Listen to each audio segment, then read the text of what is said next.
ଜୟ ଜଗନ୍ନାଥ। ଦେଖନ୍ତୁ ଆଜି ମୁଁ କ'ଣ ରୋଷେଇ କରୁଛି। ଆଜି କଲରାକୁ ମସଲା ଦେଇକି ଭାଜିବି ବୋଲି ଭାବିଲି। ତାପରେ ପିତା ଶାଗ ଗାଁ ମାନଙ୍କରେ ମିଳେ। ପିତା ଶାଗ କାଲି ମୁଁ ହାଟରୁ ନେଇ ଆସିଥିଲି। ପିତା ଶାଗ ଆଉ କଲରା 10 ଗ୍ରାମ ଥିଲା। ମସଲା ଟିକେ ବଳିଆଥିଲା, ସେଥିପାଇଁ ଗୋଟେ ଟମାଟୋ ପକେଇକି ସେଥିରେ ମୁଁ ମସଲା ଦେଇଥିଲି। ତାପରେ କଲରାକୁ କଡ଼େଇରେ ପକେଇ ଭାଜିଦେଲି। ଭାଜି ସାରିଲା ପରେ ଶାଗ ଏପଟ ଗ୍ୟାସରେ ବସାଇଥିଲି। ଶାଗ ବି ହେଇଗଲାଣି ମୋର।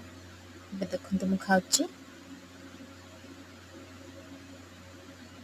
ମୋ ଝିଅର ମୋର ବସିକି ଖାଇଲୁ। ଖାଇସାରିଲା ପରେ ଟିକେ ଶୋଇପଡ଼ିଲୁ। ବହୁତ ଖରା ଆଜି ହେଉଛି, ବହୁତ ଜୋରସେ। ପଖାଳ ଖାଇସାରିଲା ପରେ ନିଦଟା ଭଲ ଲାଗିଲା। ଶୋଇକି ଉଠିଲା ପରେ ମା ଝିଅ ମୋର ଟିକେ ଟିକଟକ୍ ମସ୍ତି ଚାଲିଲା। ରିଲ୍ସ ବନେଇଲୁ। ତାପରେ ସନ୍ଧ୍ୟାବେଳେ ମୋ ଝିଅ କହିଲା ମମି ପୁରୀ ଖାଇବି। ସେଥିପାଇଁ ଟିକେ ପୁରୀ ଆଉ ବିନ୍ସ ଭଜା ଟିକେ କରିଥିଲି। ମୋ ଝିଅର ମୋର ଖାଇଲୁ। ଜୟ ଜଗନ୍ନାଥ।